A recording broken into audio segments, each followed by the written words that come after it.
This is the Nerdy Things Podcast. This podcast contains strong language, adult themes, and poorly developed ideas. We apologize for nothing. Listener discretion is advised.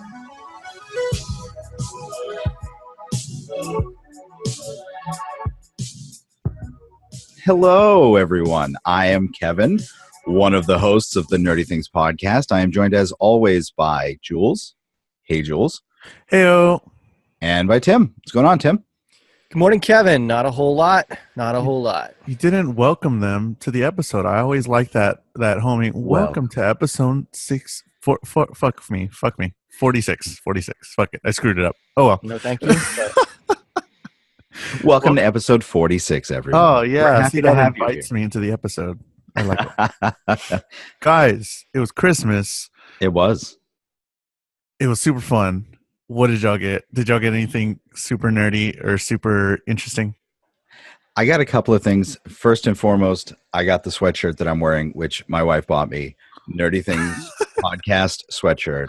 She got me a sweatshirt too. She got me a bunch of stickers for us. She was so mad. Like when we sold a couple of things over the last couple of weeks, I was telling her that we were selling things, and she was like freaking out because it was her that bought some of them. She didn't realize that it wasn't just her that bought all this stuff. And so she was so embarrassed. She's like, he's so excited that they're selling stuff that she told me about this like weeks ago. And I was like, honey, you're one of many people. And she's like crying because she thought I was all excited about nothing. Really funny.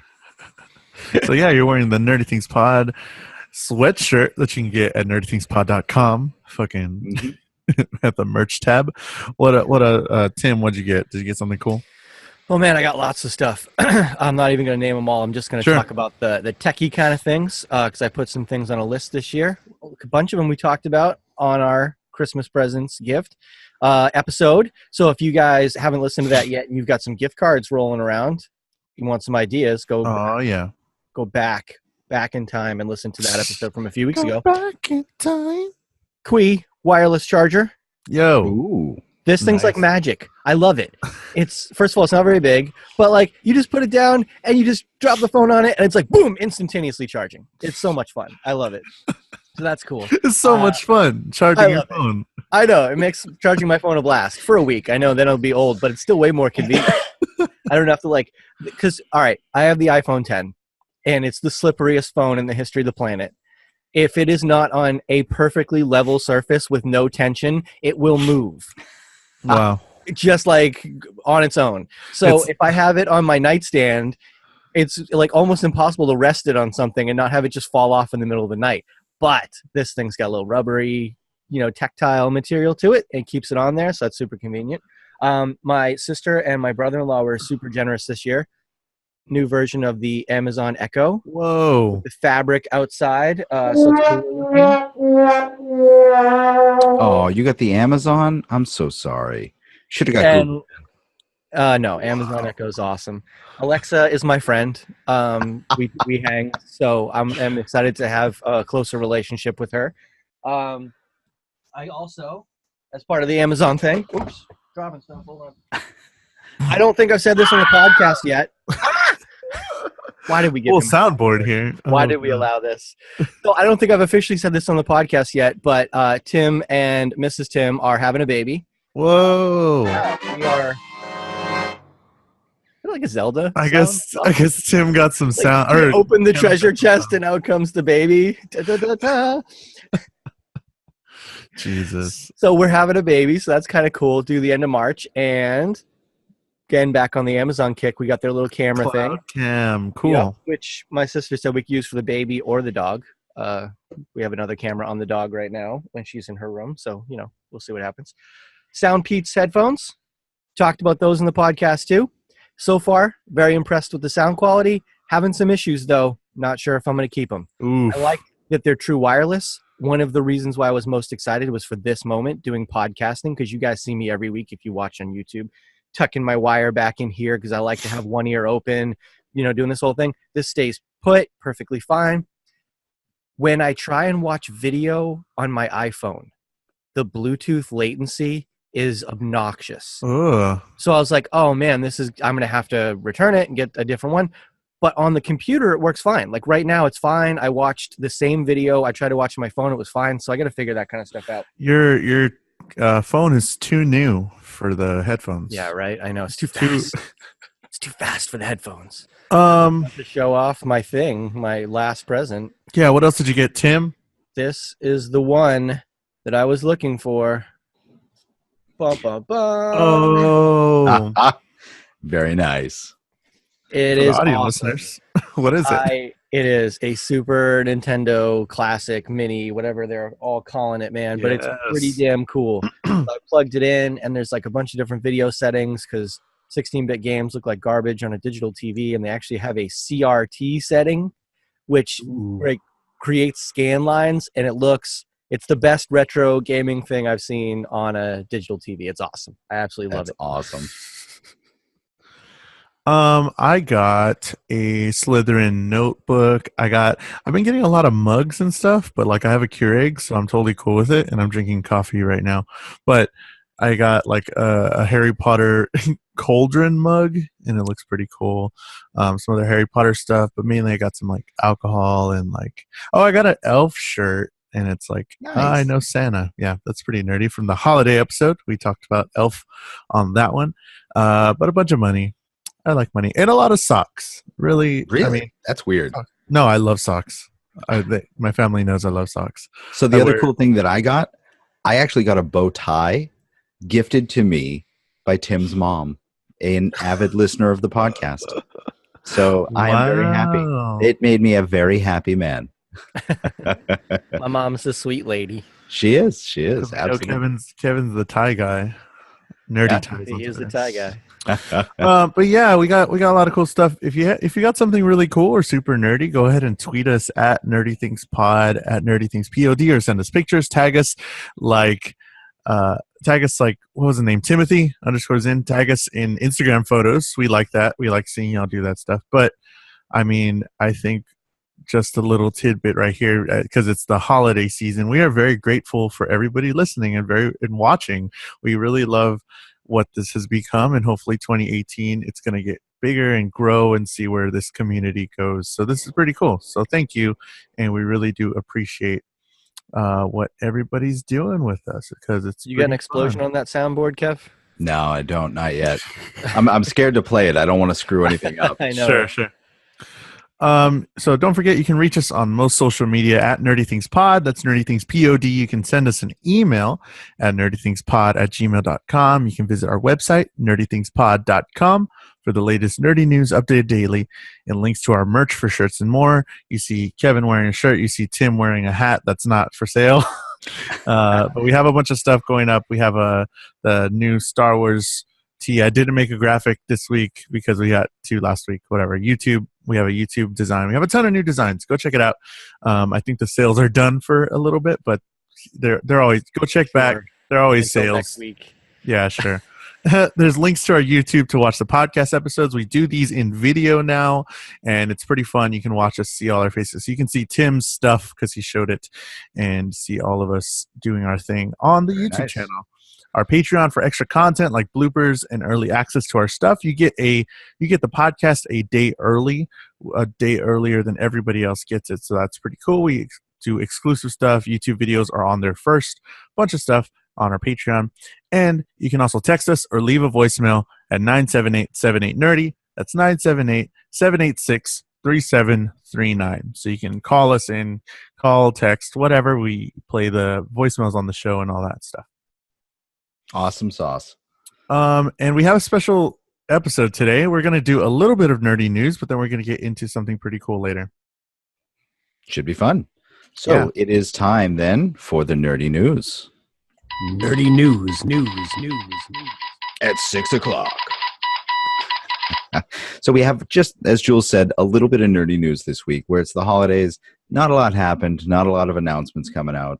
So it's been a pretty slow week.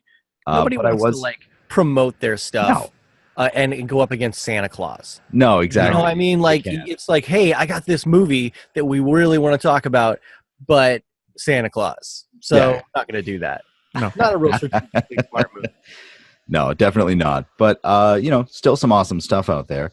For example, I I hadn't heard about this before. Apparently, there is a Seinfeld point and click game that some dude is working on. I think it says he's in Australia. Jacob Generica, and he quit his job. He's been crowdfunding this thing, and it looks absolutely spectacular. Yeah, super down for this. Share this because this is right up Tim's alley. Like, this is a Tim thing if I've ever seen one. I have no idea what a point and click game is, but it's Seinfeld, and I watched the video and it looks fantastic. So yeah, I'm down. Anything Seinfeld, I'm good with. Yeah, like this is game, bro. This is such an early 90s looking game. This is definitely like right up there, King's Quest, Legend of Kyrandia, but it's Jerry Seinfeld and Newman and George and Kramer, and I didn't see Elaine, but I know she's there. Elaine's in there, yep. I mean, this looks amazing. I'm gonna relive my childhood so much playing this. It's gonna be amazing. I can't wait. You hear that? Get off PUBG. We're playing this Seinfeld. Everybody, we're all going to be there. We're going to start our Seinfeld clan. It's going to be great. We're going to have get to level 90. You gotta get the good armor. How could anybody not like it? We're going to be raiding the restaurant. It's going to be great. Oh man, yeah, it's going to be fun. I really love when it's like a nostalgia sort of thing. I think they did that with like an 8-bit The Room. We talked about that the other day, but they have an 8-bit The Room game, and you're just going through the stuff for the movie. But like, I love when they do that. Whenever you like see familiar things, and it's like, it's a video game. I'm the guy. I'm the character, or whatever. So it's gonna be super fun. You're the guy. Look too fat. George is getting angry. It's gonna be fun. Oh God, I hope we get a laughing and lying, lying and laughing underwear on the settee, George, in the underwear. That'd be great. Oh man, you want a Christmas card, George? You didn't get a Christmas card? Here's your Christmas card. God, Seinfeld. I'll just quote Seinfeld forever. Sorry, we're gonna have to do a Seinfeld episode at some point. Yeah, that'd be fun. Next thing up in the news, apparently, The Big Sick, the Amazon movie that was released this year, was uploaded to PornHub at some point, and the star Kumail Nanjiani found it. I'm not going to ask how. I don't care. And it's apparently it was under the interracial grouping. Oh no! And he tweeted it out. He was like, "Hey, for anybody that doesn't have Amazon, that doesn't want to pay for Amazon, and you want to see The Big Sick, it's up on PornHub. Go check it out." And apparently this started a storm at PornHub where all of the employees were like scouring their database trying to find it to take it down so they wouldn't get sued. Yeah. And they tweeted at him because they couldn't find it. And he was like, no, I didn't want you to take it down. I'm so sorry. Please just leave it. They always do with the like Seinfeld theme. Whoever did this, you are a very bad man. Very, very bad man. It's going to turn into the Seinfeld episode. Oh, boy. Yeah. But yeah, I mean, it's pretty funny. I mean, you can definitely just upload whatever you want to PornHub. Yeah. And I mean, this isn't the first time something like that's happened. No, but it's great that he was aware of it and he found it. Yeah, it's pretty funny. Let's not dig too far into that portion of this. No. Sure, no. Do you think they uploaded Bright already to PornHub or no? I don't know. I actually kind of hope they did. I watched it the other night, and yeah. I gotta take back half of the crap that I gave it leading up to this, because it was actually not a bad movie. Like it was actually it was good. Did you watch it, Jules? No, I haven't yet. I saw your tweets with who was it? Was it with William or with somebody? There were some tweets that was with William. Tim were talking about Bright, and yes, you say you didn't like it, or you said that you liked it. Nobody else, all the critics hated it, I guess, but Kevin did. But if you look at the scores for actual people, it's up. Like it's the opposite of Star Wars: The Last Jedi. It's the anti-Jedi. The users loved it. Honestly, like it wasn't perfect by any stretch of the imagination. It's a weird world they've created, and there's a couple of things that happen that never come back. That it's like, wait, why did you spend time introducing this concept and then not explore it at all? Well, we'll find out in the sequel. Well, that's what I'm afraid of, but I'm kind of excited. And actually we won't. None of what they brought up is like big enough stuff. It's just silly enough that they spent like, so you know what? I don't care. I'll talk about this for a second. Sure. There was a scene in it. This isn't going to ruin anything, but there's a scene in it where they set Will Smith up. Internal Affairs shows up and they're like, hey, we need you to carry this audio recorder with you because we want you to catch your partner doing something, because it's this whole race relations thing and he's the first orc. So that we want you to catch your partner doing anything inappropriate so we can get him kicked off the force. And there's a scene later in the movie where if Will Smith had an audio recording of what happened, he would have been a hero. And it never came back up. He was never like, oh, by the way, I've been recording this whole time. Yeah. No, never. He was just like, you'll have to get me out of this. I got no other defense. You have the perfect defense. You have a recorder. You forget it. It's fine. It's cool. Very cool. But yeah, speaking of Will Smith, he got an Instagram this holiday season. Oh, no. I guess that's what he got. And it's the most hilarious thing if you watch his stories. I think on Twitter they have a compilation of all his stories put together. I'll probably tweet that, but it's super funny. And he got an Instagram. It's great. That's Will Smith get for Christmas? An Instagram. An Instagram account, 1 million followers. Oh boy! But yeah, they already announced a sequel for Bright. It's coming out. People like it. That was one of Netflix's big budget movies for this year, and it's all right. Another sequel that is coming, Slappy's Revenge. Yes. Goosebumps sequel set to shoot in Atlanta. Hey Tim, I don't know. Tim, did you see? Sorry, I'm on Will Smith's Instagram. Leave me alone. No. You need to pay attention. Did you see Goosebumps with Jack? Oh Black? Yeah, I took my. Did you like it? I thought it was fun. Yeah. Okay. It was a fun movie. See, I figured Goosebumps is another thing that's right up Tim's alley. Sure. Tim, are you excited about the sequel? That was not the soundboard for that one. Too funny. Yeah, I think this could be fun. I hope Jack Black's back. That's not confirmed. So I hope Jack Black is in this. But yeah, I mean, it was a fun movie and it's for kids, and Slappy's kind of terrifying to children. So yeah, everybody needs to be scared every now and then, especially at that age. Put the fear in them. Goosebumps was a better movie than I thought it was going to be. Like for sure. I did not expect it to be any good. Like Bright. And it was. Like Jumanji. Spoilers. Right. We'll talk about that in a minute. Yeah. Speaking of scaring children, just kind of off topic, kind of not.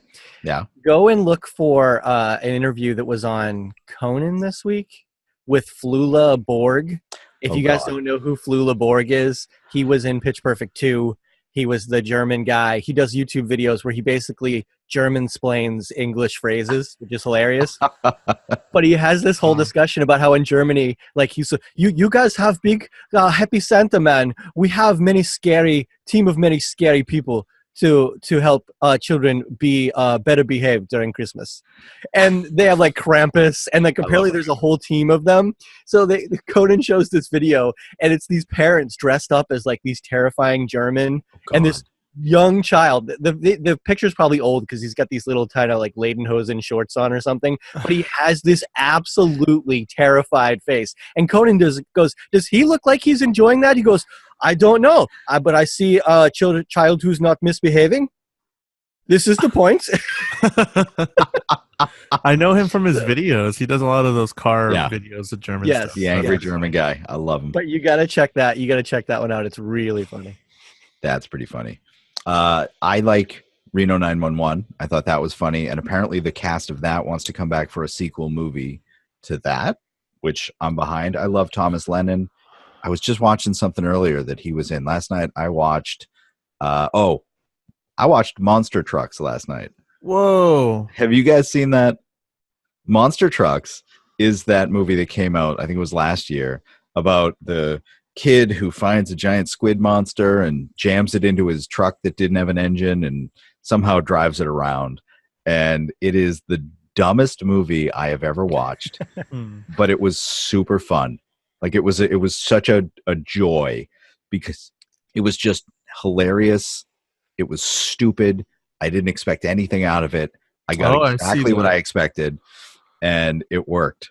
I see all the tentacles coming out of a monster truck. What you're talking about. Oh yeah, and this is the type of movie that they're at the Worcester Centrum. Bigfoot, the red car, jumping regular sized cars. It's a blast. Kids Super Value tickets are just $5. Was $50. We didn't sell any. Now only 99 cents. Sunday. Yeah, exactly. But it had Thomas Lennon. It had Chris Traeger. What's his name there? The guy from Parks and Rec. Rob Lowe. Nice. It had like a million people in it that I was like, wait, they're in this? The kid that played MacGyver, in the reboot, just, one after another. It was actually kind of interesting. Not that I recommend it, but if you got nothing else to do and someone's got a gun to your head, watch it.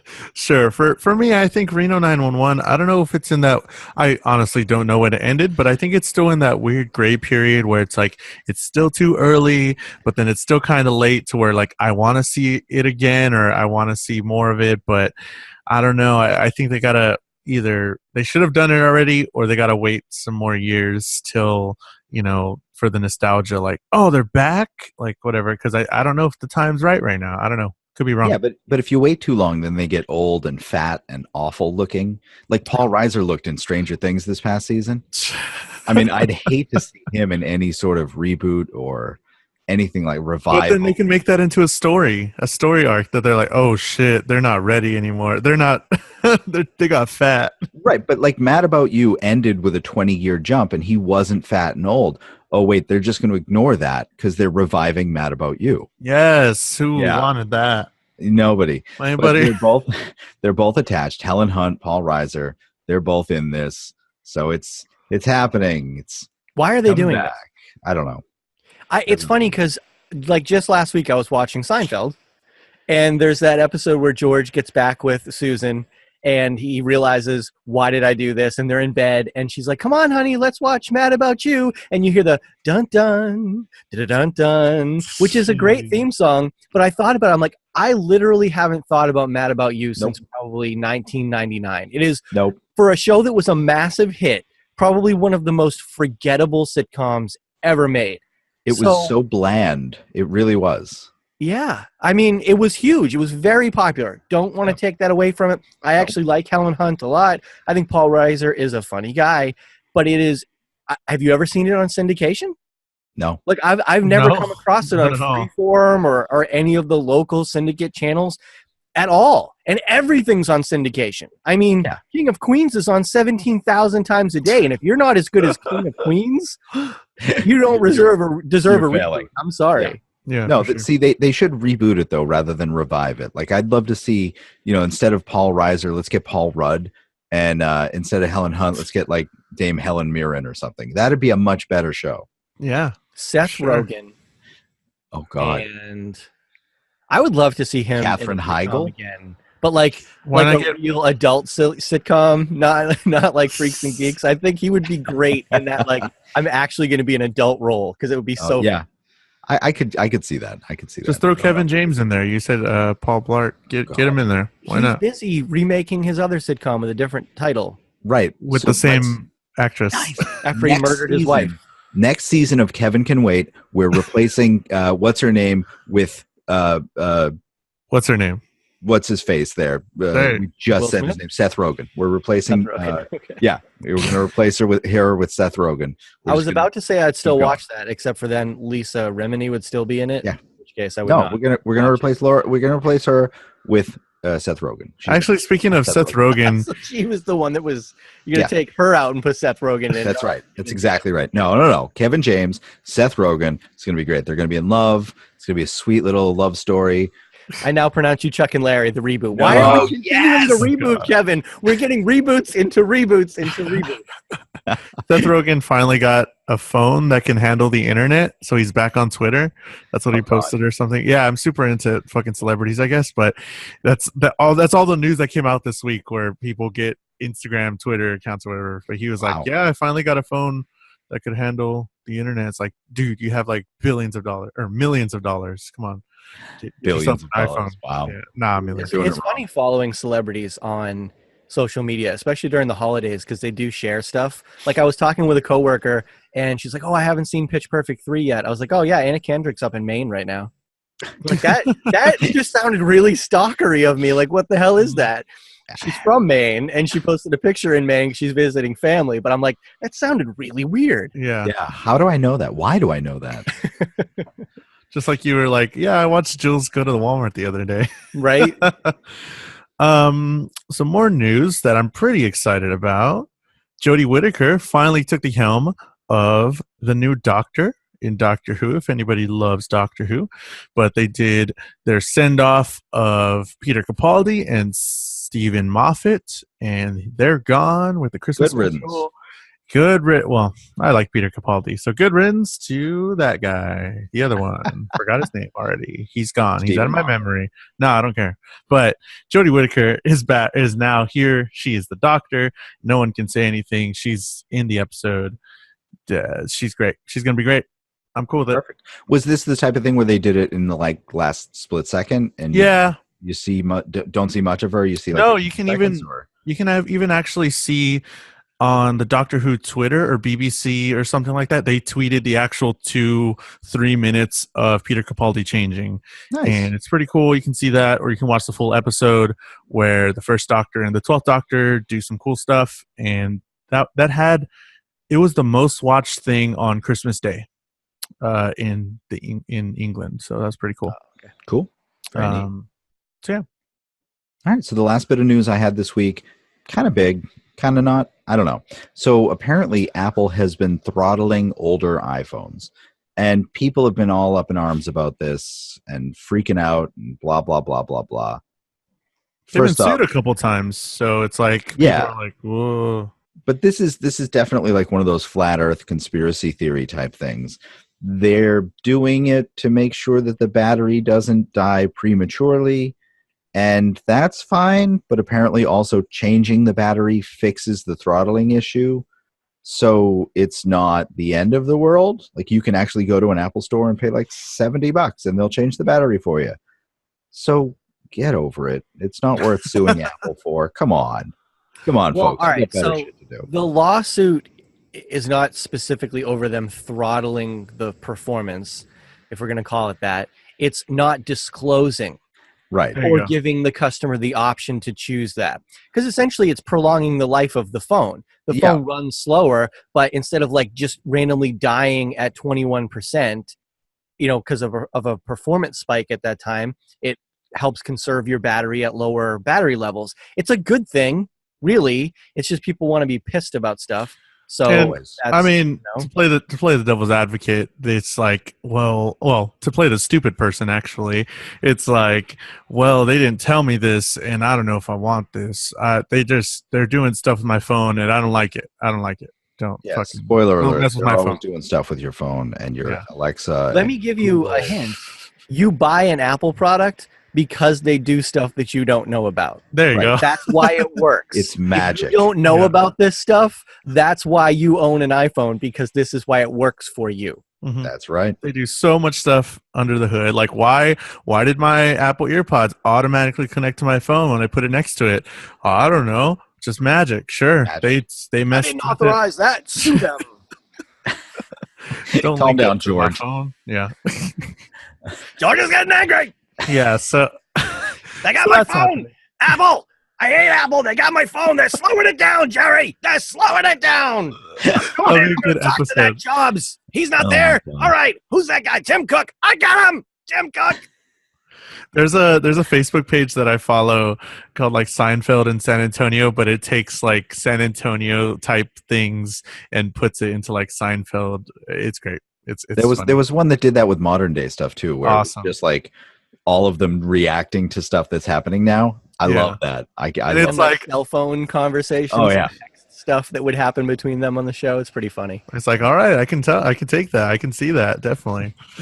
That's a show. If they want, I mean, Jerry would never do this because he's so particular about his comedy and his legacy. But if they ever wanted to reboot a show, that would be the show that would translate, because you have a whole new generation of stuff to talk about. That show was all about what is culturally relevant in this moment. What are the everyday things that are relevant now? Well, time jump 20 years later, we have a whole new batch of stuff to talk about. Sure. That show could work. Yeah, but George would be dead of a heart attack. Kramer's in prison for snorting bath salts. Like, they wouldn't get him back together. For sure. So that's all we got for the news. That's it. There wasn't too much going on, like we said, because it was the holiday season. But this week, in the main topic, we're talking about the new Jumanji movie. Well, it's time for the main topic. Oh man, I was hoping we could run the Jumanji drum beat over this part.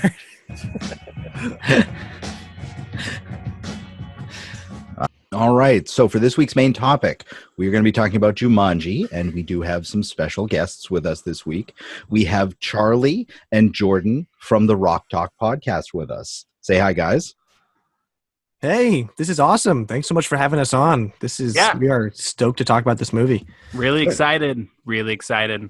Well, we're very happy to have you guys here. And let me see. Tim, why don't you lead the discussion to start? Sure. So, Jordan, Charlie, why don't you guys kind of introduce yourselves in whatever fashion you see fit? Jordan, go ahead and start us. Cool. Hey, guys. My name is Jordan Rummel. I am one of the two hosts of Rock Talk here. Big fan of The Rock, as you might have guessed by the podcast. Charlie and I are good friends. I moved down here to New Orleans. I left him. We used to both live in D.C. I'm currently a writer when I'm not doing Dwayne Johnson-related podcasting. And just couldn't be more excited to be with you guys. I wanted to just note, I thought this might be of interest to all of you. I was the captain of the Emerson College, my alma mater, varsity Quidditch team. Whoa. That's amazing. Okay. Seemed like it might be like that's relevant.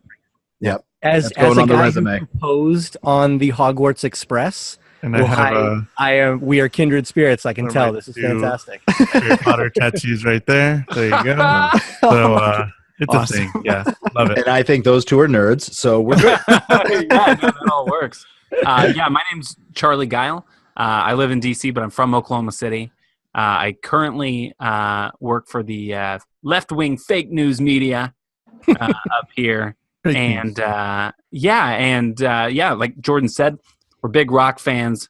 And it all kind of culminated with watching the Fast and Furious movies and branched out from there. So now, as far as I can tell, we, outside of like Dwayne Johnson's inner circle of like employees, are the only people,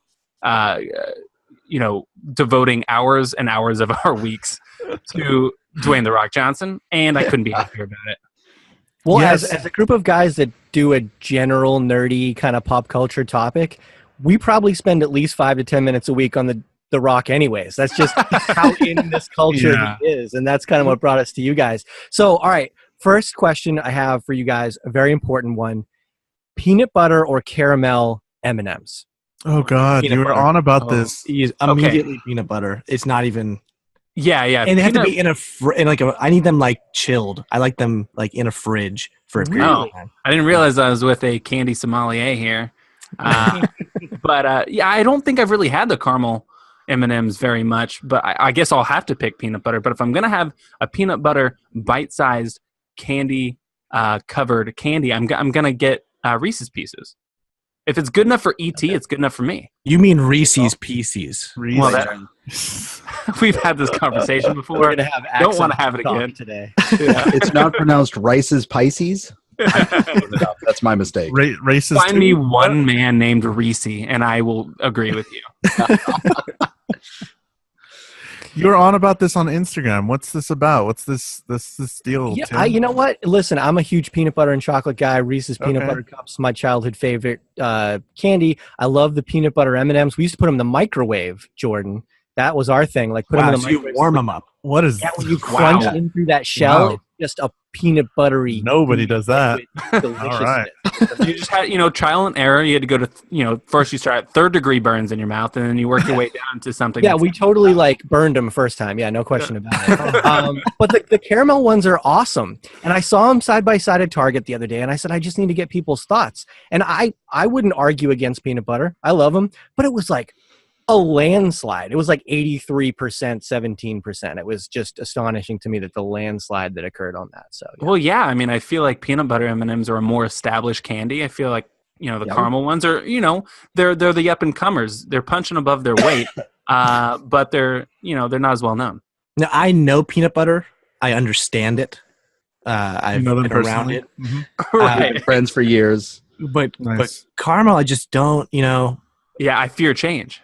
And Yeah. so, I know what I know. Shit on the block. Branch out of your social circle. Introduce yourself to the caramel. Where that relationship takes you, See, Jordan and I have these sort of conversations, but it's not really so much candy as it is just like questions that we'll think about, and we'll ask some of our friends. Like one of the big ones that really almost tore our friend group apart up here in DC is whether or not lizards have lips. Right. We ended up asking a herpetologist, the head of a herpetologist society, and then we ended up going to Harvard for an answer. It was really a months-long ordeal, and I'm happy to say I feel like old wounds are healed, and we've gotten past it. That could have been a whole podcast. Y'all should have recorded that. That whole discovery. We lost legitimately 5 or 6 friends from the discussion alone. Like we are alone now. You know what? They deserved it. Well, they have lips. Yeah, they do have lips. They absolutely. They have. Oh wait, are we talking about lizards here? Or are we talking about the people that we lost? The friends that we lost, they have lips. You skin their lips because good to know. Right, lizards don't have lips. No. Lizards don't have. I will bring up that email from the Harvard. Boy. Wow.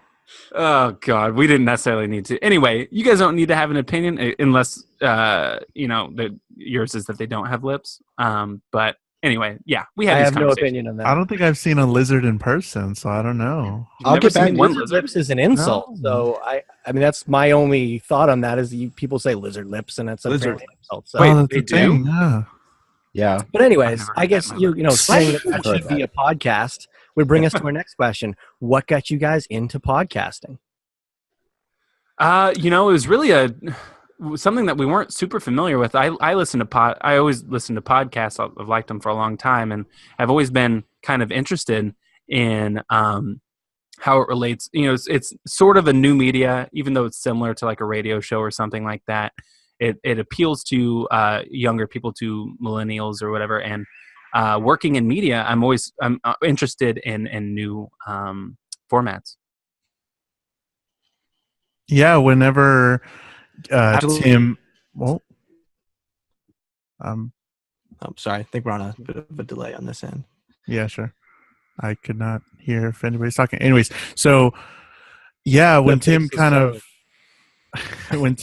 just like brought it to us, like, guys, there's this podcast about The Rock. It's called Rock Talk, and y'all have to listen to it. And we're like, what? Because we already had been talking about The Rock pretty much every episode, and it's like a whole thing about him doing all these movies and all that stuff. And it's like, oh, there's a whole podcast dedicated to it. And I was like, all right, let's check it out. And then it was like really well produced. Good on y'all for that, because it sounds phenomenal. And y'all's intro, it's super ska. So I'm like, all right. Yeah.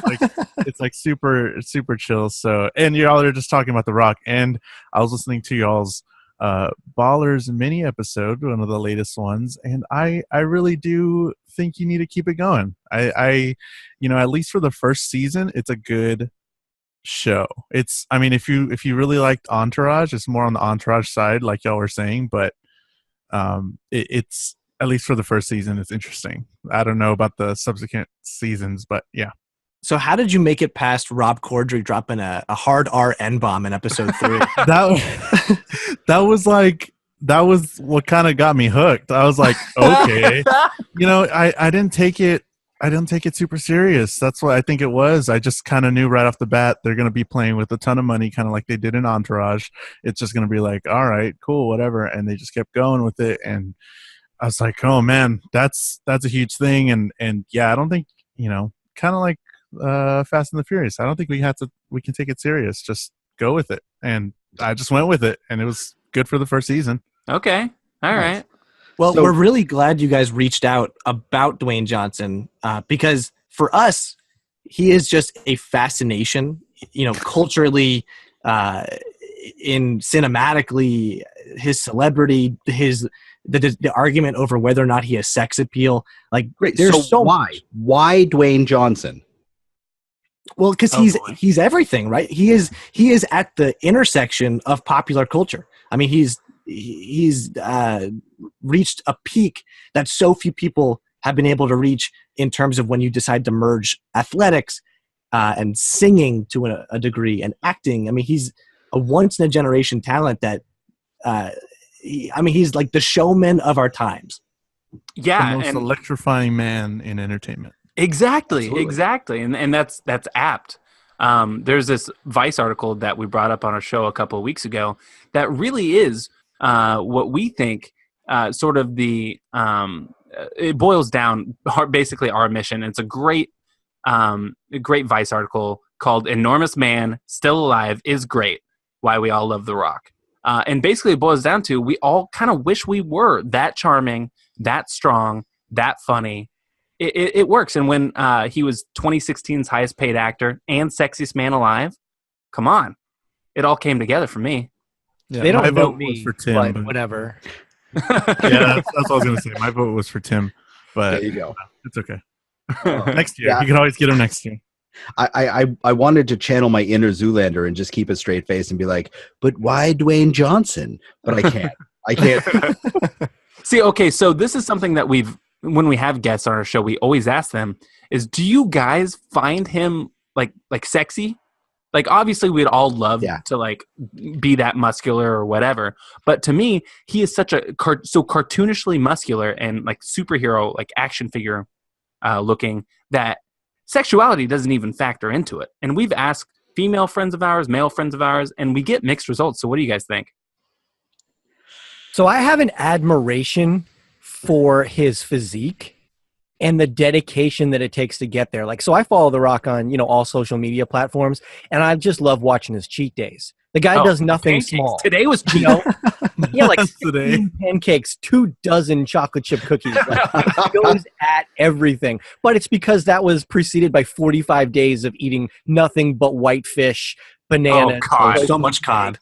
Like, when he did Pain and Gain with Wahlberg, they posted a picture of their fridges, and it was just Tupperware containers of protein. Oh, Jesus. In all forms. So I have an admiration for his physique, but I'm more of a face guy. And I don't know, like, there's something about him that if I was going to say sexy, it wouldn't be Dwayne "The Rock" Johnson. But there's plenty of women that disagree. Women aren't necessarily the best judges of men's looks, but, whatever. I'll give it to him. It's almost as if looks are subjective. Whoa. Weird. That's so weird. No way that's it. So I'll probably say, because I did watch Ballers and you all did mention his suits. Everybody mentions the suits that he wears and stuff. I think that's when he is the most sexiest, I guess. So if you had to, I just see him like as super cool and suave, but in those suits, it's like, oh, okay, I can kind of see the sex appeal with like he's always fixing his cuffs for some reason. Constantly. That's such a, not to use the word, but that's a baller move. When you're wearing a suit and you're like fixing your cuffs and the watch is showing. That's like 24/7. One of the things that we've noticed, especially with Ballers, is that they always show him just getting out of like one of these supercars and walking away. Like, you never see him actually into it, and we suspect it's because he can't actually fit into them. And funny story from Pain and Gain, they couldn't fit him in this car that they had. They barely got him in, but if you look, he's like riding shotgun in Mark Wahlberg's like little Pontiac Fiero, and his eyes are at like the top of the windshield level. I mean, it's funny you mentioned Pain and Gain in particular for the fridge, because that movie by far, that's kind of the bar by which we have measured his fitness per movie. That's really peak Dwayne Johnson. I would say Fast 5, Fast 7, is in that realm of like superhero-esque strength. Mm-hmm. But Pain and Gain is next level freakish and wet. It's also very wet. It's so sweaty. So the scene in Fast 5 where he and Vin are facing off under the bridge for the first time, you see how The Rock gets to that place, and it's just him riding in a car. But yet when he shows up to confront Vin, he is drenched head to toe, top to bottom in sweat. And it brings up an interesting thing. Like, I want that to be my job, is to spray The Rock down before he shoots scene. That is my dream job. We've tweeted multiple times at him trying to get that position. I don't know what the holdup is. He's got some people in his inner circle that he already trusts. There's like tryout for it. You don't want it. He's like, I'm the bottle guy. That's just me. You know? Something that was interesting was, I mean, we're going to get into the Jumanji talk a little bit later in a little bit, but he was a little wet in that, and he was playing a video game character, and I was like, he's sweating? He's wet? Like, well, he's in the jungle. He's sweating now. It's humid. But Dwayne Johnson's been consistently good wet looks since like 2010. He's never been completely dry since 2010. Okay. Well, the whole physique thing was interesting because when he first got into movies, they told him he couldn't be too big because it was intimidating, or it was an imbalance in the framing of the shot. And then once he became such a big star, it was like, dude, get bigger and bigger. And a lot of this has to do with, I think, his competitive nature is so intense that I think it was in Fast 6, Ludo was in really good shape in that movie, and he was on one of the late night shows, and he's like, dude, I'm around The Rock. Like, I can't not try and raise my game. So when you put him and Wahlberg together, who's also like ridiculously ripped, and Anthony Mackie is competitive.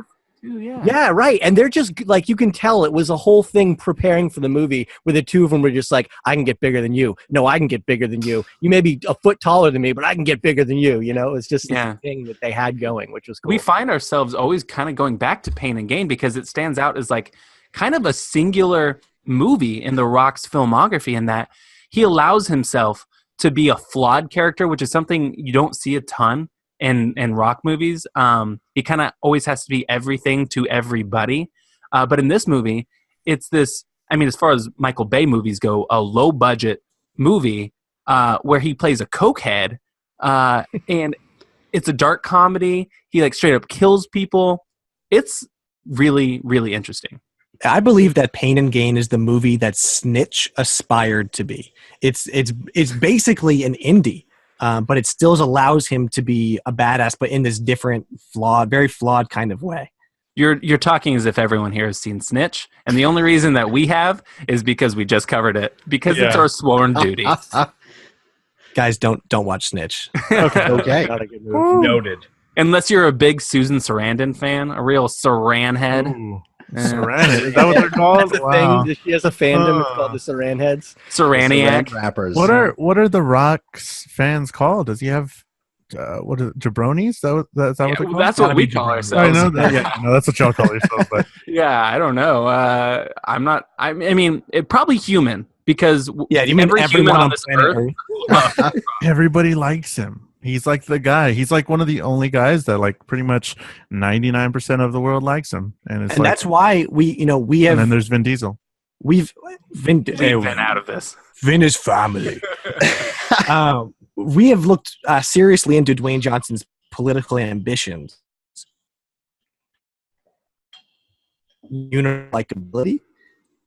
There's a chance there, he kind of skews across both blue collar and white collar in a way that nobody else really does. So it's funny you say that his appeal is universal, and he's kind of been, teasing a possible run, but we don't think it's so crazy.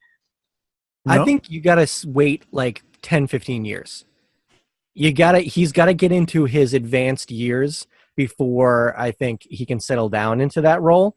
But I could totally see it from a personality standpoint, like you said, universally appealing. We need him to do a Kindergarten Cop remake first. That would be amazing. Except for, didn't they already just do one with Jean-Claude Van Damme a few years ago? Did they? I think they remade Kindergarten All right, Cop. now I got another movie. I'm going to the internet. Yeah. So speaking of that, we had a conversation about casting because all of our casting conversations usually end up coming back to The Rock. But And John Cena. One for us, and John Cena, because he's the anti-Rock. I'm not a wrestling guy. The Rock won me over I was so like when he first came into film, I'm like, you've got to be kidding me. Scorpion King, you put a wrestling thing in the middle of the movie. And then when he did the sequel to Get Shorty there, he won me over. Yeah. Cool. Thank you. That is one movie we haven't covered yet. Yeah. Oh, you got to. I would love to be on for that. If you got like just For it out sure, there. yeah. Awesome. That movie Tim won. inviting himself onto podcasts. I've been a huge Rock fan ever since. So, so we always talk about casting with him. He-Man. Can he be He-Man? If anyone wants to see a He-Man movie, I'm not sure there's much of an appetite out there for it. I think there's a risk. They tried with him with Hercules, and I think that's in a similar vein. But He-Man, I think if you played up, I think a campy He-Man would work. Right. But he has been very resistant to camp. Mm-hmm. Right. I agree. I think that he thinks he's above it in a weird way. I'm not sure he. I'm not sure he understands it. He doesn't get it. That nuance doesn't exist in his mind. He's too genuine. Yeah. He's just too genuine of a guy to like get to that sarcastic level to where camp would work. Sure. I think the biggest stretch for him was Jumanji and playing this character and being that kid, and I don't see him going beyond that, I think. So, yeah. I don't know. If they can get him to do it, that would be kind of cool. I know there's a lot of nerds that would love that movie, but... Well, yeah, I think from here on out, he's only doing projects through his production company, $7 Productions. So that was one of the things that, for the future of rock movies, we were concerned about because the first movie that they did was Baywatch, and that was a piece of garbage. Mm-hmm. Baywatch ruined this past summer for me. Ruined summer 2017. Wow.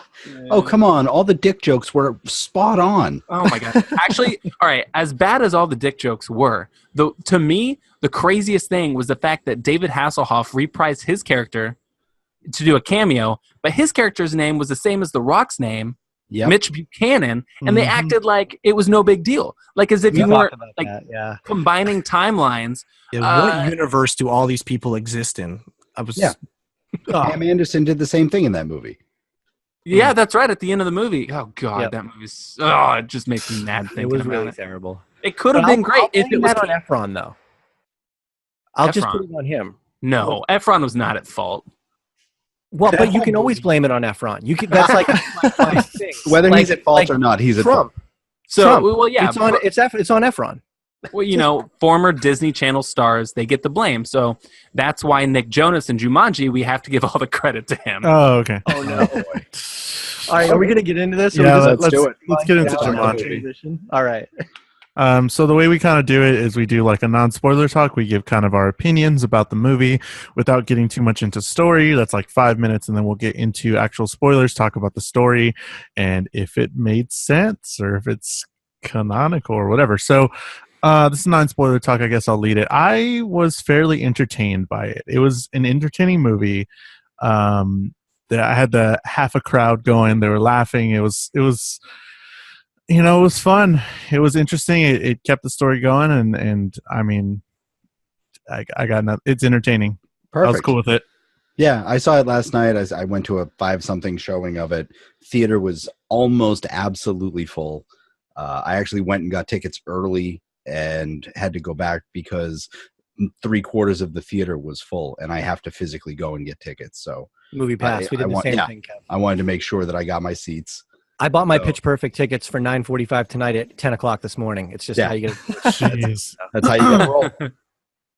But yeah, no, it was honestly, it was a great experience also because of the audience. And I think I was probably like the average age of the people in there too. There wasn't a single child in the theater when we saw it. It was all just a ton of children. Yeah. Yeah. Well, it was interesting because it's a family-friendly movie, but it definitely skewed older.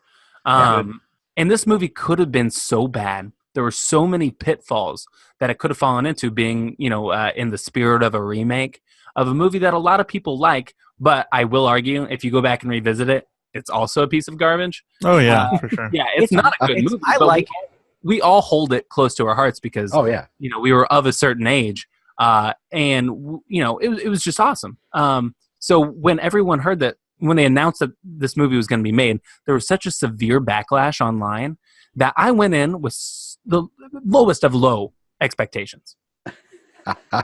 I mean, they were even like, they were just talking about like, they had some shots of the costumes and Karen Gillan's, you know, what she's wearing. Oh my God, this is sexist, whatever. They didn't, before the storyline even came out that it was going to be about a video game. I don't think that's a spoiler, but they were talking about how everybody looks and all that stuff. And it's like, just wait. So there was a ton of, you know, crazy stuff because, yeah, like you said, a lot of people love this movie. And I mean, it's one of the movies I've seen like probably 10 times on TBS. I mean, I just love watching it. It's just like super fun, some super fun stuff. And yeah, it might be like, doesn't make much sense or anything, but it's super fun and entertaining. And I think it's an iconic role for Robin Williams. And now that Robin Williams is gone, it's, you know, it holds an even greater place in my heart. So when they were going to remake it, initially I was like, what are they going to do? And then I actually allowed myself, because The Rock is a human hype train, right? So I allowed myself to get on board. And so the closer it got to this movie, like the first announcement, I'm like, no, thank you. And then the closer it got, I'm like, all right, I really want to see this movie, you know? And my wife was excited about it and all this kind of stuff. And I went to see it last night, and I was surprised. We had a couple of kids, but it was mostly adults. I'm going to tell you guys, about a third to maybe further in the movie, I'm like, this is a dumpster fire. Like, whoa, do I have to keep sitting through this? Whoa. Shut your mouth. Hold on. Wow. Hold on. We'll get into specifics later, I guess, because I don't want to spoil anything. But when Jack Black fell from the sky, the whole thing changed. That was the turning point for me, when Jack Black fell from the sky. And I knew I'd already seen that scene in the trailer, but he delivered throughout. I love Jack Black. I love Jack Black in this movie. If it wasn't for Jack Black, I would be having a totally different conversation with you guys about this. So he was great. I mean, I think we can all agree that he was absolutely fantastic. It was a role that, I mean, this has been out there, so this isn't a spoiler either, but that he's playing a teenage girl. And that could have been done on such a basic level that it could have been going for cheap laughs. But at, you know, about halfway through this movie, I started like, I buy it. I buy it. Mm-hmm. he convinced you he was a teenage girl. It wasn't just a bold performance, but it was masterful by Jack. I kind of agree, like, not to be cheesy about it, but it was the performance of his career. No question. Well, I love that Bernie, that Richard Linklater movie that he was in. Yeah, to me, that's my favorite. Jack Oh, that's a good one. Yeah. Yeah. And he's going to be in Polka King soon. Other than that, but you know, School of Rock is fantastic, but this from a performance standpoint, from what it took from some chops, you know, this was good. So I went and saw this movie last night. I was the only non-parent or child in the theater. I was also the only person who dressed up. It was Like in a suit or like? I was dressed up as Dwayne Johnson's character. I was draped up as I Elder Bravestone. I, without saying, did you wear your else, bald cap? I did not wear. Didn't wear my. I have a Vin Diesel bald cap that I break out for Fast and Furious movies. Wow. Without saying anything else about the film, I think that this was both Dwayne Johnson's ever done, and if not the best, for me it's a top three. I mean, without question, in both its importance and how far it surpassed my expectations, and I think, as we'll see, the expectations of America. This was will go down as a legendary Dwayne Johnson film. Wow. That's interesting. So I guess the general consensus is that everyone should go see it so far? Oh, absolutely. Everybody should go check this movie out? Yeah, I think so. It's my definitely going to be endorsement one is of those. contingent upon you knowing that you have to sit through the first portion to get to the part that's good. Don't give up. Don't walk out. Just power through. I related to the one teen girl because I was like, yeah, I get it. I get that. No filter, hashtags, all that stuff. That's me, guys. Great. That's totally so me. Jules A is real a teenage social- girl. Great. Yeah. All the words, I was like, oh, I say that. Oh, okay. Cool. The But selfie stick, the whole, yeah, set up the coffee cup next to you on your settee. you know this, Tim. It was all Jules. That's all me. That's true. So extra. Yeah, super extra. Yes, I taught Tim what extra meant. Okay, so this the end of non-spoiler talk. Let's talk some spoilers. Let's dive into this world of Jumanji. So how did you buy this, that this board game made this. It learned that this can be made into a video game. It's like, nobody's gonna play me anymore. I'm gonna make myself a video game. Did y'all buy that? I got to start. Yes. Yeah? I bought it. It's magic. Okay. It's a magical item that is there to trap people. It learned code. Yes. What else is it going to do? I had no problems with the board game video game. Zero. Moving on. Stamp it. We're done. That was the first moment where I'm like, oh no. Oh no. That's where it really started to lose me. And then it comes out in this like cartridge that fits into some sort of 1996 Atari 2600. Like, that's exactly what it was. Even that machine. That plays Game Boy games. Like, it was an Atari 2600 that somehow existed in 1996 that played Game Boy Advanced games. What is this? Yeah, no problem. Apparently, they couldn't get the Nintendo licensing. No, I guess not. It was a ColecoVision. No. Oh, God. Wow, that's a deep cut. It had that like wood paneling on the top. I don't recognize what console that was. I swear it wasn't. those were It was a total fabrication. Yeah. Right. And then it was the supposed to controllers kind of look like an changed. Atari. Yeah. And I don't like the one thing I won't ever understand about that is so the game changes into the cartridge, stays inside the game box. He puts the cartridge in the console, and then when we get the time jump and the kids are playing with it at the school, somehow the whole console is Jumanji themed. The console had the giant crystal from the middle of the board game on it. So I don't understand. Only like plays one game.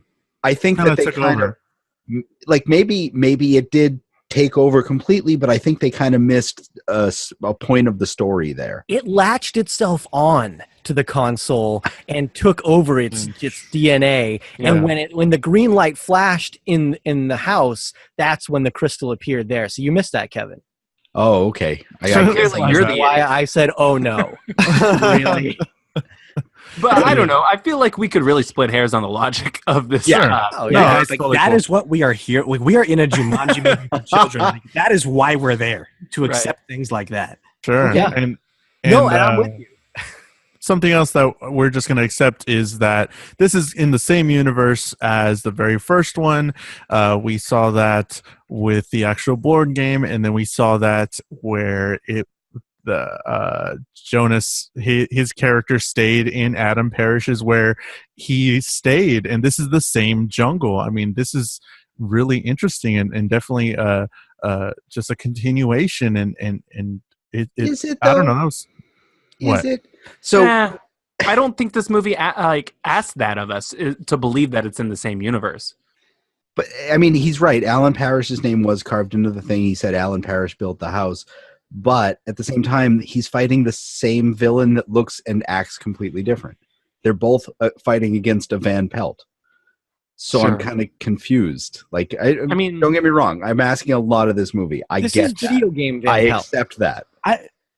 Video game Van Pelt. It's got to be a cooler character. I almost saw it as like episodic. Okay. That Yeah. makes sense. I'm just bringing up some points that some people might You could have. see like problems 10 with. more Jumanji movies that all exist in the same premise. Okay. Were we working on a delay there? Yeah, sorry, we got a little bit. Yeah, I think we're back. Cool. So yeah, those are two problems that some people might bring up with this movie, and I don't know if you'll have any other issues with the movie, and then we'll just talk about some good things. But I'm just gonna say, like, again, the whole first part was like really lame. Like, don't get me wrong, I'm with you. I understand it's a kids movie, kind of. Although when you recreate something that was from a current generation's childhood, you know that you're trying to appeal to them too. And I think it went a little too far in some cases at putting itself past kid level. But just the whole scenes in the high school, none of that rang authentic. I didn't like the football character. They didn't give you reason why he and his friend there stopped being friends. They didn't have any type of chemistry. The both of the teenage girls, like, none of that rang true. That the principal giving them life lessons before detention, like all of that. This is at this point where my eyes are like they've already rolled in the back of my head. They're coming around the other side again, and I'm about to start the second rotation. But then they go into the game system, and that's kind of when the page turns a little bit. I guess I'm closer to that age group because I felt that. I was like, okay, this is how it goes. This is what it was. So I don't know. I mean, they were all stereotypes. That part of the movie wasn't breaking any new ground. And I guess neither. I mean, this movie doesn't. No. It was adequate. I mean, the movie starts off essentially with the opening Breakfast scene Club. from It, because we've got Georgie in the raincoat walking down the street, sees the weird house, goes to school, gets caught cheating, and everything else was just sort of to get them to the game. And Tim's right. Like, for me, that's when it really started, because you got Maui, Nebula, Nacho Libre, and Kevin Hart, and you can't go wrong with that. Awesome. I love how Kevin Hart doesn't have like an iconic role for you. I checked. Believe me, I double checked. What's this? Calvin something from Central Intelligence? Yeah, exactly. What am I gonna? No one's gonna know that. No. He's also just been playing the same bit in every movie he's ever been in. Almost everything he's in, he's named Kevin or something close to that. It's Calvin is close. Everything else, it was like Kevin. No less. Maybe he doesn't respond to names that are completely different. He just can't. He's like, that doesn't register with him. That's his one flaw. The synapse issue. He just can't. I will say, character-wise, though, across the board, I really liked everyone. I will say that Kevin Hart probably was on the lower end of that, but every single character I felt sort of took on their characteristics from their teenage selves. So I really, especially Karen Gillan's character, she had the same mannerisms as that kid. Yeah. Talked the same, used the same vocabulary. Thought that was great. Yeah, all the way of she them. kept covering herself, everything, like all of it. The mannerisms were spot on.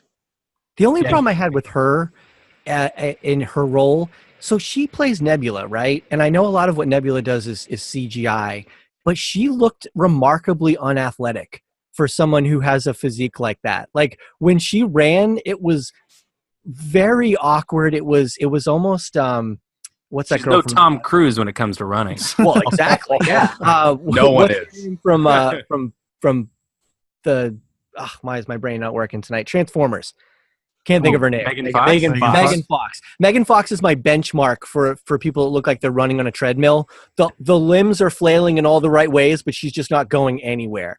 And that's the vibe I got from her in this movie. Like, so her acting was great, but I'm like, you look the part, but you're really not moving like an action hero in any way, shape, or form. So you didn't buy the physicality of the female actress that was asked to be like the most physical in this movie. Like, that's pretty interesting. Yeah. Even over Dwayne Johnson, actually, I think that the stunts that she was doing, one problem I had is that they kind of came and went. So sometimes she's like running super fast, doing flips, and then other times she's just running. Yeah, Right. Kind of lame. Weirdly. Yeah, I don't know. But you said that she looked the part. So let's get into that was one of the problems that people had before this movie came out, was that it's just going to be another trope. And I feel like they actually kind of have a point. They addressed it, they made a joke about it, but it was a way that they thought that they could kind of have their cake and eat it too, addressing the fact that she's dressed ridiculously sexist. But it's not like they changed it. They put By the end, she embraced jacket around her waist. Right. Yeah, I also think it's a video game. I think that's actually pretty accurate. Like Yeah. I bought like every exactly Laura Croft. Like I thought it was a spot on. I don't know. In 1996, that is the only female video game character we know. Right. So, well, her curves would have been more pixelated if it was more true. I was just Point. thinking it should have been pyramids. in some the polygons, yeah. area. But I mean, so I think they had to go that way, and it did stick with the theme of flipping the actual character on her head. She was totally the opposite of that in real life, just like Kevin Hart was, 7 feet taller than his actual person in the video game. So they did that with all the characters, and that was just the way to do it. So I didn't have a problem with it, especially because she did keep covering herself up. She did have that insecurity. She did, acknowledge how ridiculous it was, but she didn't just go off and then live her life. She actually made attempts to cover herself, which all right, that's cool. I buy that. That's kind of so as this movie went on, there was like, I mean, we're all kind of nerdy here. I mean, we all do podcasts most or whatever.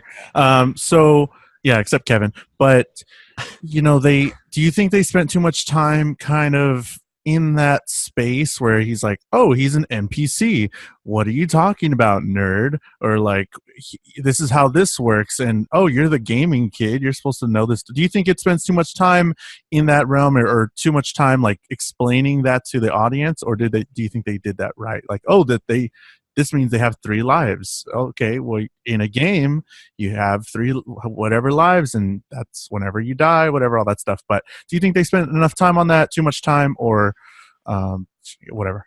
So I thought that they did there's a lot of video game related exposition, like explaining the NPC, but I personally found that it kind of, I think that a lot of what that was appealing to the parents that are taking their kids to this movie and have literally no idea. And they, this invites them into the world. I didn't think it went overboard. I mean, no. I mean, spoiler, I have like no problems with most of this movie, but like, I really found that even the video game aspect of it, which I thought could have been problematic, I thought that was appropriate. And yeah, I think the cutscene was one of my favorite things when it happened. Oh, that was good. When all of a sudden they're just voiceover. The VO, yeah. I don't know. They explained the NPC thing, which made for a quick joke whenever what's-his-name from Flight of the Conchords pulled up in the Land Rover and kept saying the same thing over and over. But then later, like that logic didn't, I know we shouldn't probably get in logic, but that logic didn't carry over when we would flash over to NPCs like the bad guy, and we'd see what the bad guy's doing. He if we're talking about a real video game here, he's not even going to be loaded if the playable characters aren't there. And they didn't say it was a cutscene either. So no, exactly. I actually that was probably my biggest criticism in this movie, is that the bad guy was so weak. Yeah. I mean, they hardly went into him. What do you expect from a pile of mice and snakes, though? I mean, so he could control all of the animals? Yeah, what was his power, really? That was confusing to me because they set it up like when he touched the gem from the, whatever it is, the jaguar's eye, that he could control the animals. And then all of a sudden, for some reason, Murray from Flight of the Conchords, Rice Darby there, has the gem and gives it to our heroes, and they can't control the animals, but Van Pelt still can. And so why does he need it back? Like, what does he care? Right. He seems to be just doing fine. I don't know. He never really return it, that it ends the game.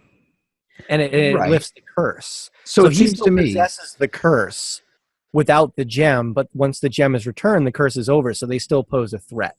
So all he was doing was why keep stopping. Yeah. If you have that power, then destroy it or bury it and just don't tell anyone. Like, put it under a tree somewhere. Dude, you see what happens when you bury things? They come back and become video games. Don't bury anything, because the dad will find them when he's running on the beach. That's why you got to smash it with the bowling ball. Treat it like the mother box from Justice League.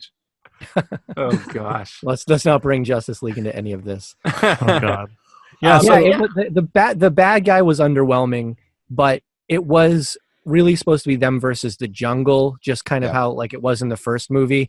The Van Pelt character was constantly like tracking them down, but it was totally them versus the jungle, and this kind of follows the same path here. So he exists as a foil, but really it's the jungle that's the true enemy in this. No, I totally get that. CGI, cinematography, all that stuff. What are y'all's thoughts on that? How did it look? For me, it just looked really good. I mean, I loved all the falling in from the sky and all that stuff. That looked like super real. Like, I was totally okay with that. All the animals. The only thing I had a problem with was kind of like the jump wires and stuff. You can definitely see when Karen Gillan was using like wires, but like that's just something I'm actually like nitpicking about. But everything else looked really good. Cinematography was great, and all the action sequences were fantastic. What are y'all's thoughts on all of that stuff? So that was one of the things that Jordan and I actually have a problem with oftentimes in Dwayne Johnson movies, is that the CGI isn't there to sort of add to anything as much as it is to replace reality. And that was the great thing about this movie, is that, yes, we obviously know it's CGI. It even looks like CGI. But because it's in a video game, it's a really brilliant way of making us not have to accept that. It doesn't seem off because, yes, it's a video game. Of course it's going to look a little bit weird. Yeah, it was like a natural way to smooth out the edges. You know, any kind of wrinkles or imperfections, it was sort of like, oh, this is all happening in this virtual space. When you have a Dwayne Johnson film like Race to Witch Mountain, where it's 90% CGI, except it's supposed to be fully grounded in reality, Yeah. it's the most jarring thing you'll ever see. Yeah, but I think that logic can be extended to what Jules was just talking about with the wires too, because that's, I mean, a huge trope of like those old fighting games where you'd have some animation and then it would just go to a different animation. Yeah, I was fine with that because of it. yeah. I'm going to play the contrarian here, and I'm going to say that this is not an artistic choice. This was a $90 million budget for a movie today that's not that big, and it was low budget special effects. This was on the level of Olympus Has Fallen, where it's like, we don't really care. You're not taking this movie all that seriously, and you can tell that there was bad CGI and some bad effects in there. I just think it was low budget, and they're like, it's going to make money. Like that's what we're here to do, is make money on this, and it's the actors that we're banking on to do that, not the special effects. And the fact that kids aren't going to take it seriously. They're not going to notice anyways. We'll pick it apart, but the kids are like, oh, that's really cool. So I'm going to say it was not an artistic choice, and it was just... I think it was, and let me tell you why. At the very end of the movie, when Dwayne Johnson is riding the motorcycle up the mountain, they cut to him, and he is riding like almost vertical. It's cartoonish, and I think that's the idea. Yeah, very much so. Yeah, I mean, I think what they did was intended to be cartoonish, but I think the execution of the CG itself was just not. But at the same time, I think that they can realize their limitations and just lean into it and accept it, whether it's because they chose it or because that's where they are. They can just say, okay, we're comfortable with that, and that's where we are. I mean, regardless, it worked. I think it worked 100%. Yeah, I agree. Yeah, it worked pretty well. It didn't negatively impact the movie for me. I'll say that, you know. No, I thought a lot of this, like, I really loved how it built. Like, I loved that they showed us when they're on the path and, Dwayne Johnson gets killed and comes back and still has the gem with him. And then that factors into the end of the movie. Because I'm sitting there just going, how is she going to get it up to him? Oh, I totally called it. Yeah. And then I was like, wait a minute, that's exactly it. And they just executed it so perfectly. You know, yeah, they kind of stopped talking about how many lives everyone had about halfway through the movie, and that was on purpose to make us realize, well, does Dwayne Johnson have another life? Is he dead for real? And then you realize he's got another one. So I thought there was a little bit of clever sort of concealment of the plot. I thought the gags related. I'm glad you brought up the lives. For me, the gags related to losing lives were some of the best parts of this movie, starting with Jack Black getting destroyed by a hippo. Like, what's that movie? Is it Deep Blue Sea with Samuel L. Jackson? Yes. Like, that's all I thought of watching that scene was Samuel L. Jackson getting like savaged by that shark. Yeah. Halfway through the movie, it was kind of brutal. When Kevin Hart got ran over by the rhinoceroses, that was pretty like brutal. Like, oh wow! Like, it wasn't. Other times they just exploded in a ball of blood, but. But I love how much that was a choice of Dwayne Johnson. Like, he recognized what that was, used him as bait on purpose. Yeah. That was great. Right, because he's the gamer. Yeah. Right. Which is great. And I really like the part in the open air market where he's beating people up and he's calling out his moves as he's saying them. Because at the beginning of the movie, he's doing that when he's playing Mortal Tekken Kombat or something. Yeah, Street Fighter. Jesus, guys, come on. Yeah, I mean, I will say the whole lives thing was one of the plot devices that I enjoyed the most. You know, because you start to it's relatable to those of us who play video games. You definitely start to play differently when you're on your last life, and that means something. So the way that they went down that path was kind of cool.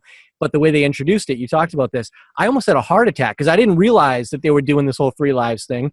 Jack Black had just come in. He's being a girl. I'm laughing my ass off at him, and he gets bit by a hippo. I'm like, is that it? Did I lose him for the movie? Tim didn't get the 3 lives memo. They said the 3 lives thing in the trailer. Yeah, Tim missed it. That's great. I must have. I love that. So we talked a little bit about the story and stuff like that. So how do you think the character development went with these characters, these teenagers developing and going through it? Was that something that y'all are interested in, or you really didn't care, or were you more interested in the play together of the 3 or the 4 and then 5 main actors? I mean, I don't know. Did you feel it? Did you get it? Did it make you feel something? at the end. By the end. Sure. I didn't. Frankly, I didn't care too much about the journey of the children themselves. But I didn't think that when the movie would explain their story, I didn't find it limiting. I thought that the primary actors here carried it so well. I was fine with the bounce back, and I didn't care that there wasn't too much development. We talked about Dwayne Johnson's sexuality a little bit at the beginning of this movie. I found that weird romance angle like believable. Like, it was one of the first times I was like, are we going to see Dwayne Johnson make out on screen? Yeah. Like, and I was like, wow, like I'm into this moment right now. Like, I'm feeling it. I'm but only because just all over. This is the only movie in which you can see a little bit of your like nerdy Jewish boy self in Dwayne Johnson. It's the only Jewish Dwayne Johnson character to my knowledge. When he said really pulling for him, I clapped in this theater when I heard the first story. Oh God! People were like, "What is that one guy clapping twice? He's over there by himself. He's dressed up. He's wearing some dumb hat. We need to call the police because this is borderline inappropriate." I clapped when he said, "I'm a nerd," and yelled it.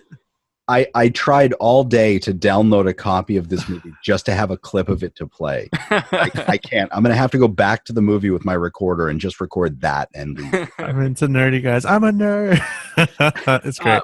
But yeah, I thought that the best parts of these movies were like sort of the little interactions between two or three of the characters as they're making their way through the levels.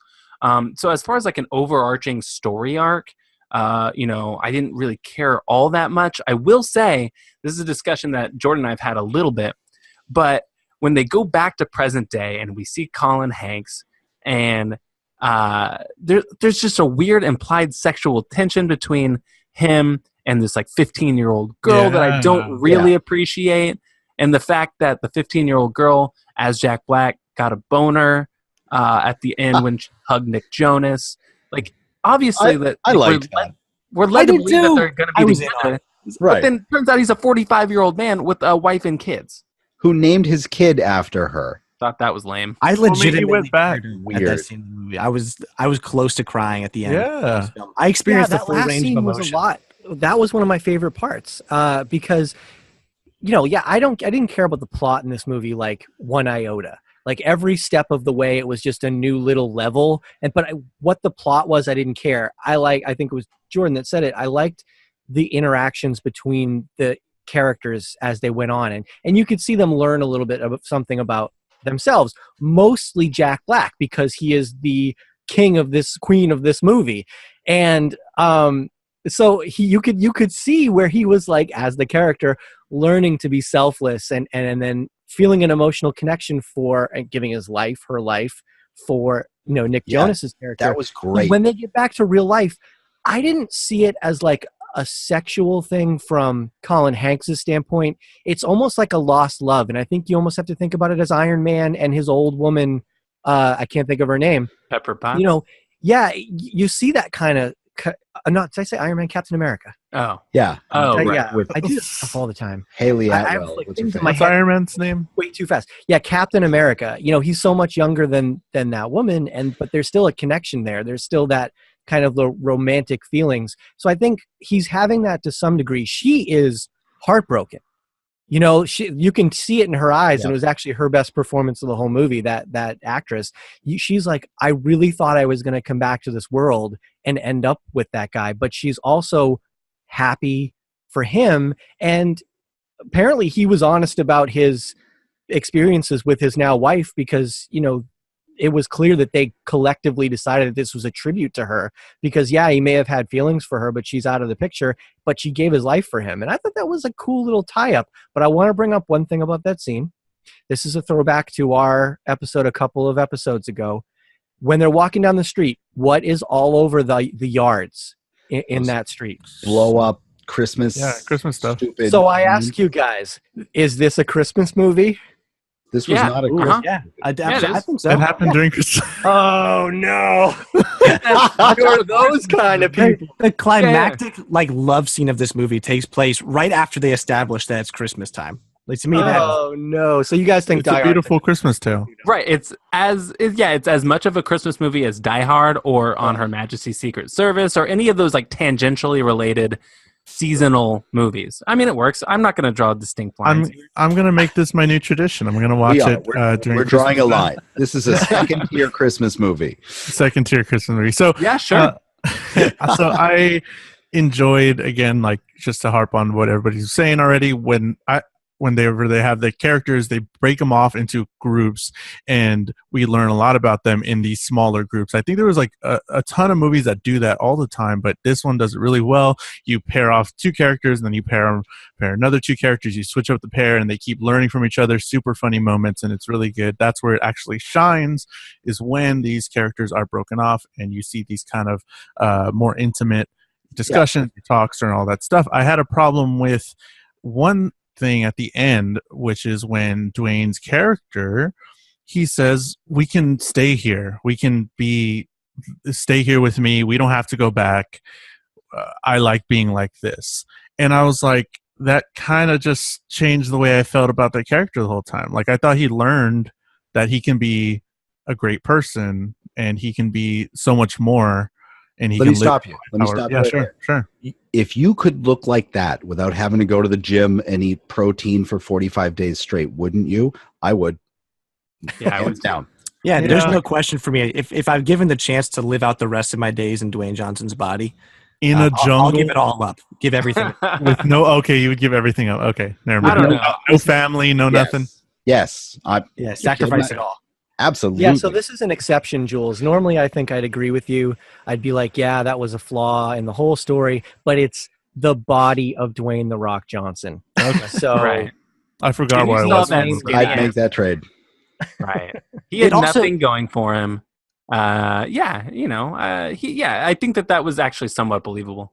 Yeah, to address your point though of that being like a decision of that character, like, I actually viewed it again as almost like a mature take at the end of this movie. Like, this kid still, after this entire experience, still has insecurities, still isn't sure if he's brave enough to be with Martha in the real world. Like, I actually, like, to me it just rang true. It was, once again, my 7th grade self was like, oh my God, like, I am really relating to this character here. Like, I actually thought it was one of the most humanizing parts of the movie for that character. Okay. Yeah, I agree. I think that, like, the realization that he thinks it's the character that's being brave, but it was him the whole time. Like, it was a good growth for him. This was such a movie about, like, knowing your role and knowing that you can do it and just doing it. I'm going to tell you what this movie was. It was The Wizard of Oz meets Breakfast Club meets Scott Pilgrim versus the World, and somehow they pulled it off. They did. They did. They did. Yeah. It was less of a dumpster fire than I thought it was going to be. I loved that the map of the island emulated the shape of the board game. Mm-hmm. I didn't notice and then that was spectacular. Yeah, it was good. Very cool. Very cool. I actually really like that part of the whole video game-ness of it all, which was that the certain skill sets had certain roles. Yeah. Jack Black's character is the only one that could see the map. Different parts of the map only lit up when they went there. So I thought it was like, oh, okay, this all makes sense. That was the fun part about it. As a gamer, that stuff, and then whenever you tap the chest, like, all your stats came up, and it's like, oh, and then they discover all that stuff. I don't know about that whole cake making him explode thing, but obviously whatever magical being designed this Jumanji video game had no idea about character balance, because who would ever choose Kevin Hart's character? No. Right? You had me things. You had me my weapons. From his weaknesses too, he fanged that snake, man. Like, he did. He did. He was good with that, but he also should have exploded when he was on the Rock's back running through the forest if one of his weaknesses was speed. Sure. Oh, okay. I guess that kind of makes sense. I was waiting for that. Speed. They didn't specify that. Right. So when they were in the helicopter, he should have blown up too because he was going fast. Super fast. Yes. Yes. Well, actually, you know what? Now that you say that, he did think he was going to throw up, so that makes a lot of sense.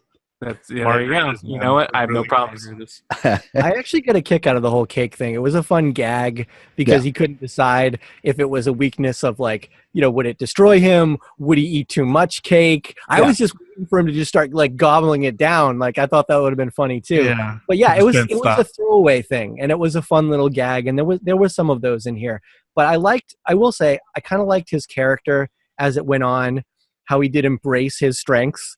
Like, you know, the whole, where does this knowledge come from? But then he's so proud of having it.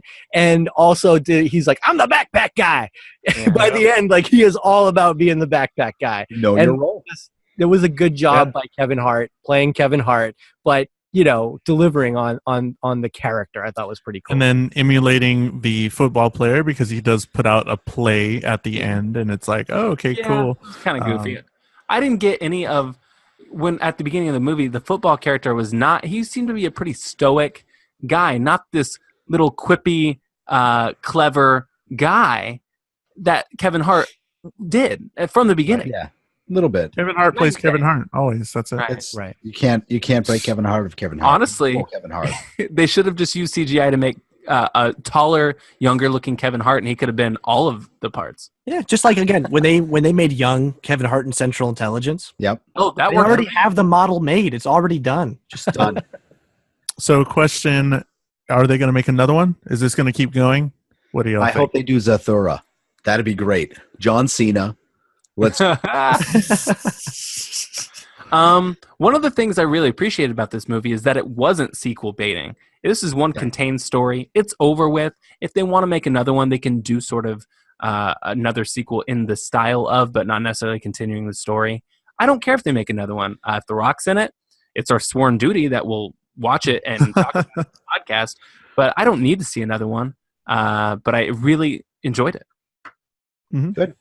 So yeah, any final thoughts on the movie? Any thing we didn't cover? Do you think? I want to talk about the genital jokes over and over. I'm surprised it took us this long to get here. Yeah, because 1 hour. like, here we are. when Jack Black first realizes that she has a penis, and then they actually spent a whole scene of them. I couldn't believe that was kind of long. Yes. That's presupposing that guys go to the bathroom at the same time. What? All the trope about girls going to the women's room at the same time. Yeah. Well, he's the female character. He dragged them into that. Ask for help. They had no intention of being together. I really did like it. Can you please help me? Right. You know? When he said, "Oh, hey Martha, come look at my penis," I really enjoyed that. I liked it a lot. Yeah, I did not think they were going to say it. And I was like, oh, well, there it is. And there's a bunch of kids around me. Yeah, I can tell you the children in my theater loved that line. So did I. Yeah. So Jordan, you were in that theater alone with a bunch of kids? It was a bad How did you not get arrested? Dressed as Dwayne "The Rock" Johnson? Yeah, I was asked to take the hat off. Oh, no. Because I was blocking the view of the children behind me, and the mom... So what I did multiple things. One was I put my icy in the cup holder one to the side of me so it looked like someone was coming. That's a power move. Dang, that's pro. I was trying to make it as cool as possible for not just me but the parents in the room. You also showed up an hour early. I was. Well, again, I was doing the movie pass bit, so I was trying to secure. Were you taking fellow movie pass user? I like that. Yeah, too. Were you taking pictures with people? Were people coming up to you and like, hey? There's a picture floating around. I took one. I asked an AMC employee to take a picture of me in front of the Jumanji poster. And she's like, yeah, I got a bunch. She gave back to me. She only took one. I blinked in it. I felt too weird to ask multiple adults for photos. Yeah. Hey, you can give that to my mom, and she can. She can fix your. Same thought. Charlie's mom's got this taken care of, dude. She's foreshadowing. got store. I love it. Yeah, I will say I'm probably, when it comes to kid stuff, a little more conservative than some other people, and it was one of the comments that my wife made leaving the movie was that there was a little too much penis humor for children, and especially where it was some sexually related. But it just goes back. I was going to bring this up when you guys were talking about it. Baywatch. Is this a thing with The Rock? Does he have some sort of wiener obsession? What's going on here? Well, if yours looked like his, you would too. I don't know Pretty much what it looks like. He's never shared that with us. So not yet. Yeah, that downturn in his career hasn't started yet. Picture a baby holding an apple. Yeah, pretty much just like his bald head. Pretty much the same. Oh. See, that's Dwayne Johnson's sexuality. I'm glad we're back on this.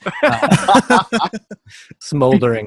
Yeah. So he's only in the movies he's been in, the closest that we've gotten to like either a nude scene or a sex scene. And this is, outside of the realm of Ballers, which we haven't fully dived into.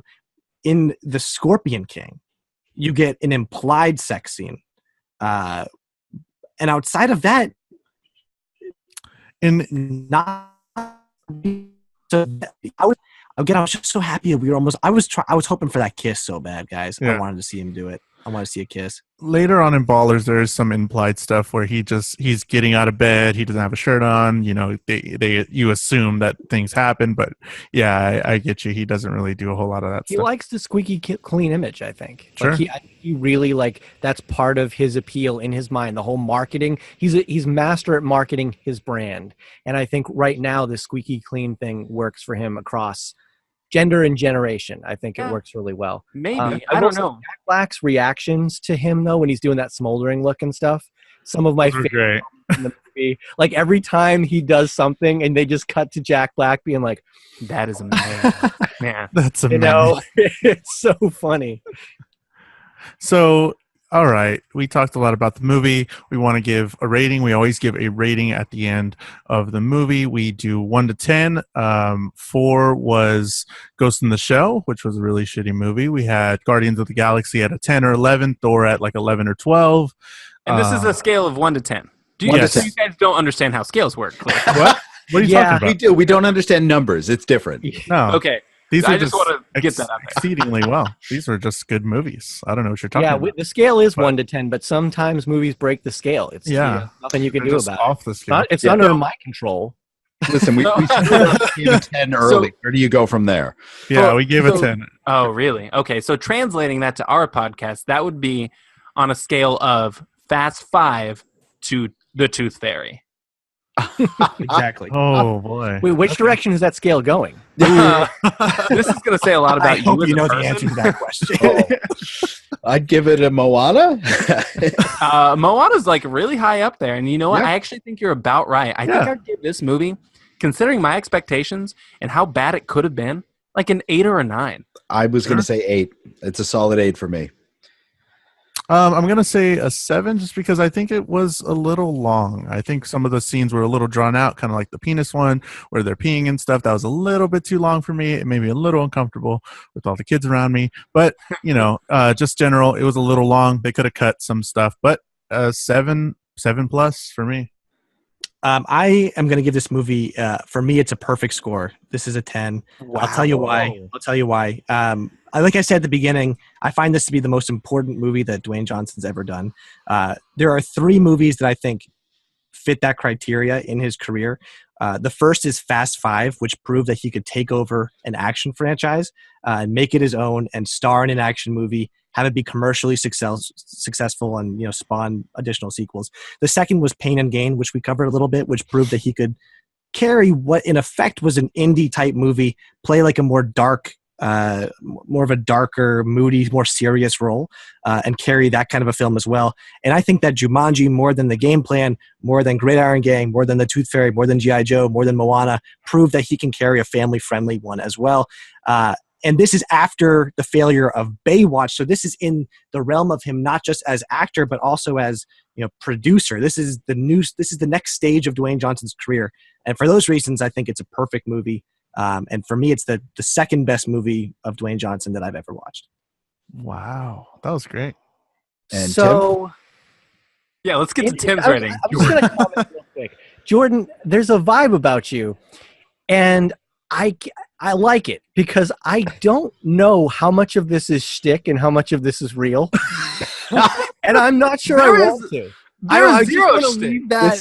This is all heart. I'm leaving it on the table. Wow. Right We've I devoted like way too much up. time to this podcast and to that man for this to be shtick.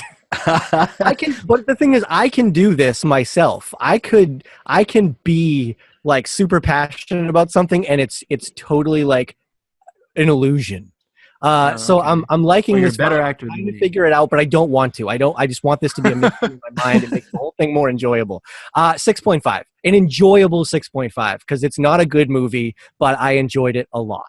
What did your mouth just say? Where is your scale It's at? not Right? a good movie. It's like the production value, the story. What do you want from a movie? What? What do you want from a movie? I want it to be enjoyable. And it wasn't enjoyable. It was enjoyable. So that's why I'm going to give it an enjoyable. But that doesn't relate to the scale.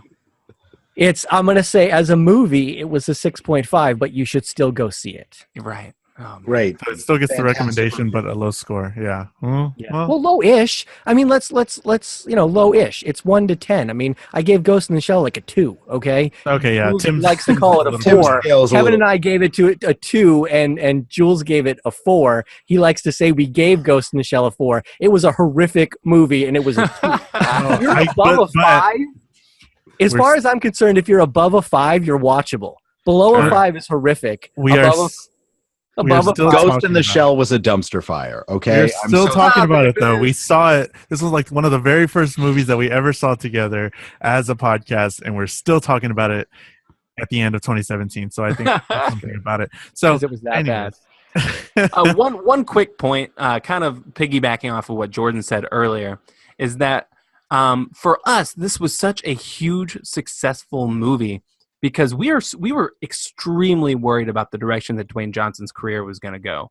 We thought that maybe we had seen the best of Dwayne Johnson, but it seems like the horizons are pretty bright because, like I said, all of his upcoming movies are $7 productions. So it started with Baywatch, terrible. Jumanji came out, and you look at what he has coming in the future. He's got Skyscraper. He's got Rampage. He's got Disney's Jungle Cruise. Things that really do not inspire confidence. No. And in Hollywood, you have a string of 4 or 5 failures. Even The Rock can be susceptible to that. So this is Jordan actually kind of has a point when he says this is a super important movie for him. I agree. I kind of agree. Yeah. Because if you follow The Rock, again, this has gone from him being the wrestler to him being the actor to him being the accepted actor to him being the franchise player to now being I'm the mogul.